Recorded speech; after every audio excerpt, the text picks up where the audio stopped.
One glance would separate the true and false, or raise its rapid torch fire in the dark, to check the claimants crowding through mind's gates, covered by the forged signature of the gods, detect the magic bride in her disguise, or scan the apparent face of thought and life.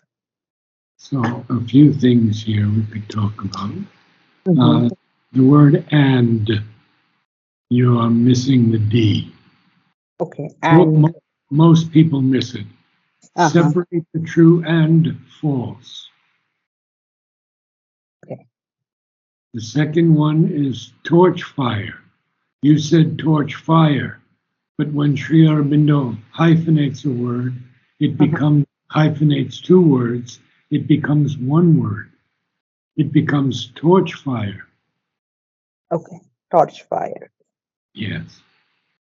Fire. So, of course, now Ashwapati, we have seen already, has been developing so rapidly and experienced so many things that he's now able to separate Mhm. all things that are true from all things that are false.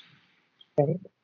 And one glance could also raise its rapid torch fire in the dark. So, in other words, he had the vision even in the dark. Mhm. Check the claimants. The claimants is people who claim a benefit or a right or a title. Okay.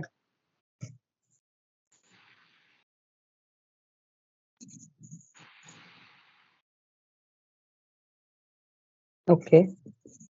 And they are crowding through the mind's gates. Mhm. And we see that every day in our own lives. We get thoughts that are really not ours. Mm. Um, we don't even know why they come in because we are not able yet to silence the mind totally. So Mhm. suddenly I'll find a thought coming from years back or coming from somewhere that I never thought of it. I never even considered it, and it pops into the mind, we can say. So Mhm. Ashwapati is able to check these. In other words, to check something is to see them and prohibit them. Mm. When you check these claimants, you check them. It's not just looking at them, it's actually arresting them, in prohibiting them from coming in. Mhm. And very often, these claimants who crowd through the mind's gates are Mhm. covered by the forged signatures of the gods. Notice here that gods is lowercase, Mm. not a capital G. Right, So right. Yeah. these are kind of lower gods who play games with us. Mm. And but he is also able to detect the magic bride in her disguise. The magic bride is the Divine Mother, Savitri. Oh, okay. Wow.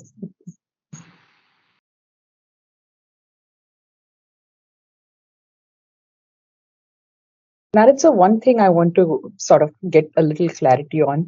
So these are like the unwanted thoughts coming to us, but when you say from the lower gods, um, that part I didn't understand.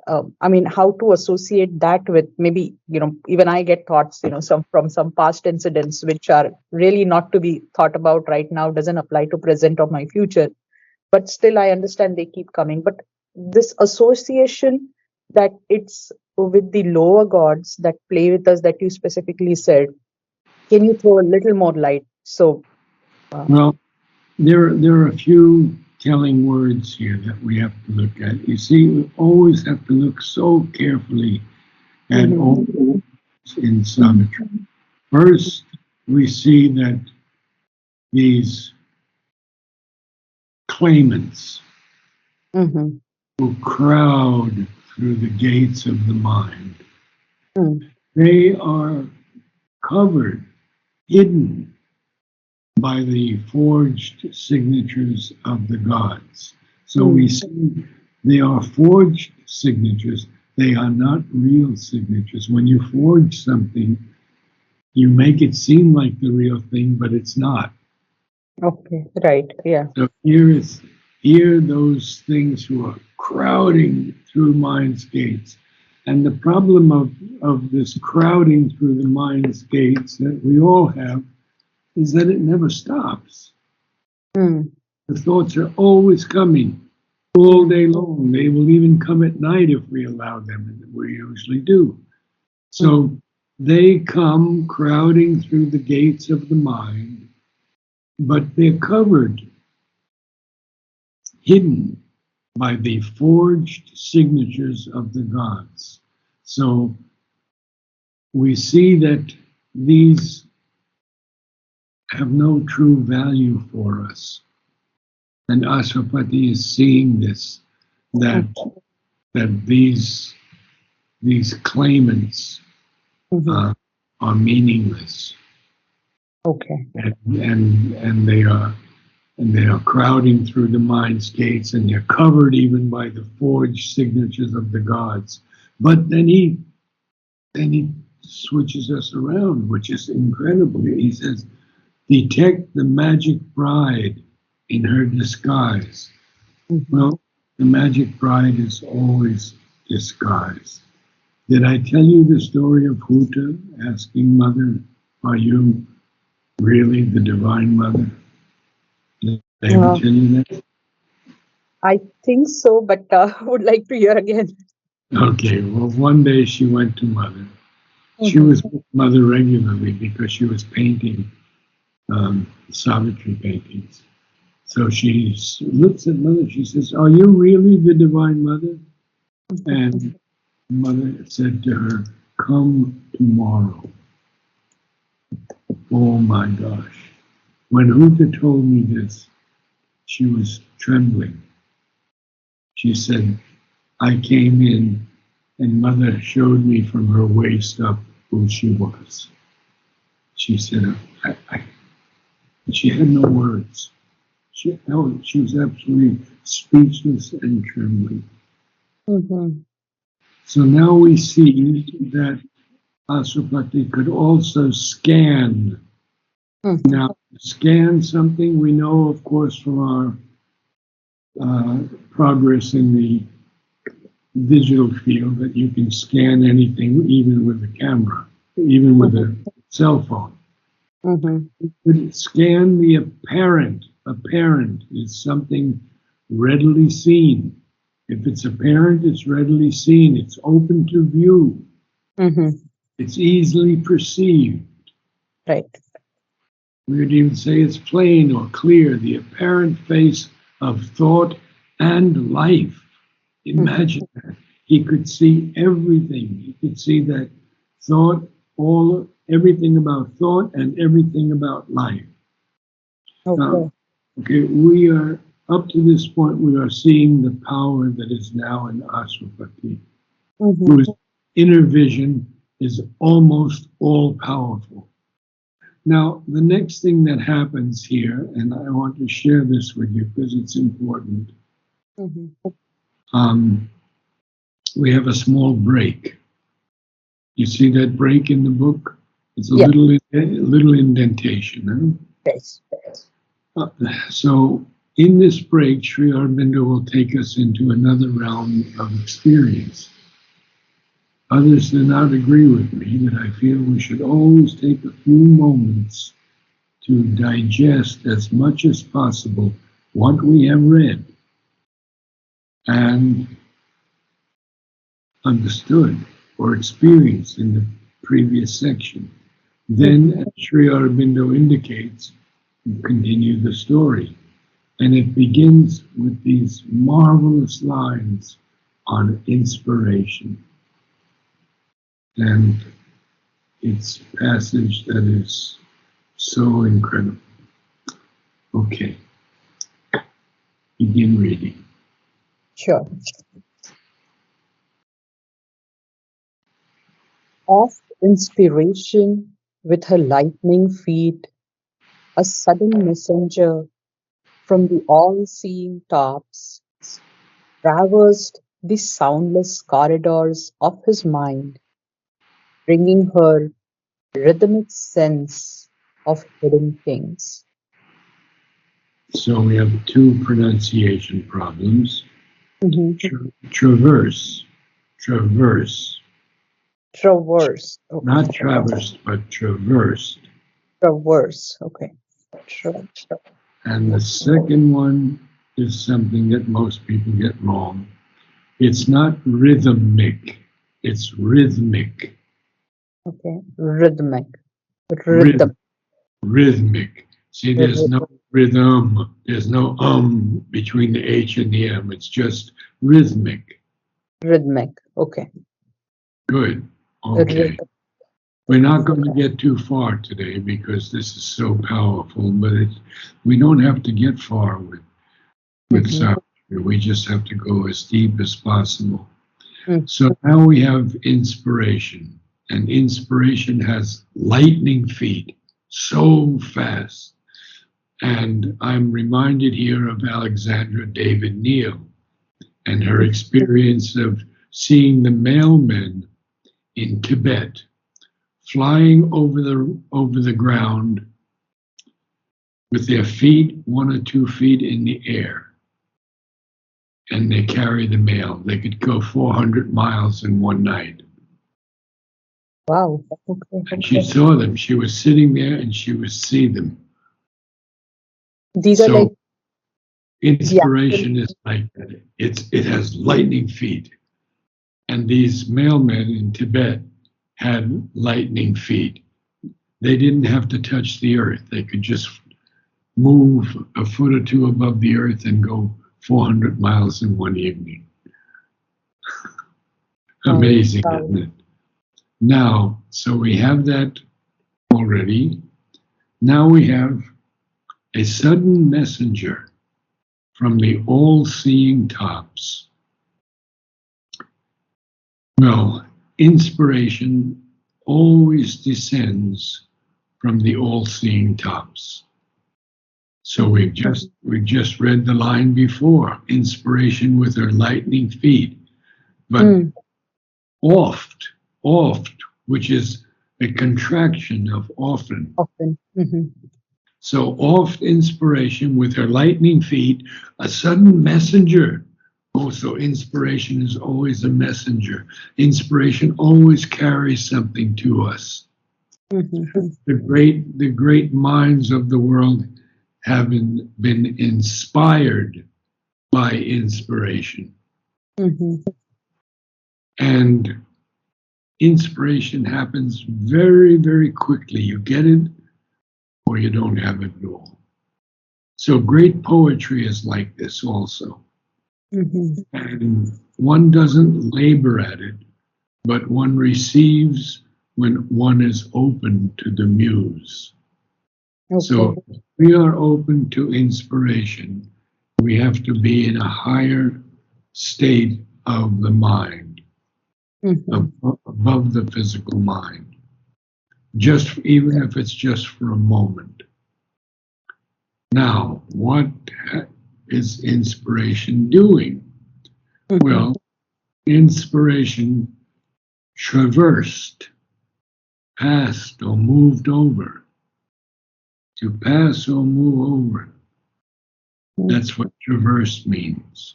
Okay. Could even pass through. We could say pass along. Mm.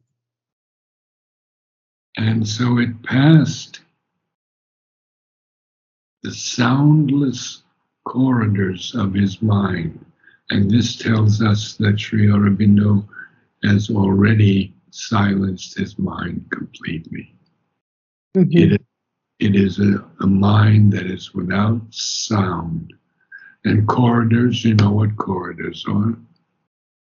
Corridors in a building, they branch off from the main area So we also have many different corridors in our minds. We have the physical mind, we have an enlightened mind, we have a purified mind, we have an enlightened mind. So there are many corridors in our minds also. Mm-hmm. Now, what does inspiration do? Mm-hmm. Bringing her rhythmic sense of hidden things. Oh, so she brings a rhythmic sense of hidden things. Rhythmic here reminds me of his poetry in Savitri. Oh. Has great rhythm, huh? A Mm-hmm. great rhythmic sense. And also, we are learning so much about the hidden things that are in Savitri. Right. And you could read a little bit more, and then we'll have you read the whole thing from the beginning. Sure. This is a long Mm-hmm. few lines. Okay. As if Yeah. A music spoke transcending mortal speech, as if from a golden pure file. file. Okay. As if from a golden file of the all bliss, a joy of light, a joy of sudden sight, a rupture of the thrilled, undying word poured into his heart as into an empty cup, a repetition of God's first delight, creating in a young and virgin time. Oh, so now we have to go through this long sentence. Um, Not only the rhythmic sense of hidden things comes to him, but a music comes to him. Mhm. And music speaks of something that's transcending, far transcendent, transcends all mortal speech. So it is actually speech, but it's a music. Mm. It's as if someone could speak musically words. And music spoke, transcending mortal speech, Mhm. as if from a golden phial of the all bliss. Well, a phial is a small bottle that holds liquids. Okay. Mhm. And sometimes it is spelled VIAL. Oh, okay. This is a British spelling, PHIAL. Okay. So we see that there is a rhythmic sense of hidden things that come to us through intuition. And then this immortal line where music spoke and even transcended human speech, mortal speech. And then what does he receive? A joy of light, a joy of sudden sight, a rapture of the thrilled, undying word. And notice that word is capitalized here. We've Mhm. talked about word before, I know. In the beginning was the word, and the word was made flesh. The word has the power to create everything. And Yes. the ultimate word or phrase is Om. Mhm. Yes. So the music pours into him, the joy of light pours into him, the sudden sight, the joy of sudden sight pours into him, a rapture of the thrilled, undying word poured into his heart as into an empty cup. So you see, the heart is completely open now, too. And what is it all? It's a repetition of this first delight that God had when he created everything in a young and virgin time. Okay. We had to take a lot of time today to go through this, but Sure. I think it's good to do it. So if you would read from the beginning, then we can conclude today. Sure. So I'll start. One glance. Okay, one glance. One glance could separate the true and false, Yes. or raise its rapid torch fire in the dark to check the claimants crowding through mind's gates, covered by the forged signatures of the gods, detect the magic bride in her disguise, or scan the apparent face of thought and life. Oft inspiration with her lightning feet, a sudden messenger from the all-seeing tops, traversed the soundless corridors of his mind, bringing her rhythmic sense, Rhythmic. rhythmic, Rhythmic. r- rhythmic, right? Rhythmic, Rhythmic. bringing her rhythmic sense of hidden things. A music spoke, transcending mortal speech, as if from the golden field File. fire, File. file, okay, as if File. from as if from the golden file of the all bliss, a joy of light, a joy of sudden sight, a rupture of the thrilled, undying world poured into his heart as into an empty cup, a repetition of God's first delight, creating in a young and virgin time. Good. Okay. We'll continue this experience of Ashwapati next week because it is just so beautiful Yes. and there's so much to share with you. No, thank you so much. I mean, I try to read it ahead of time and it doesn't give me all the meaning, but after the session, I'm able to really get that deeper meaning and able to say that a little better than otherwise. So thank you so much, Narad sir. I will send you the videos. You're welcome. Thank you. Namaste.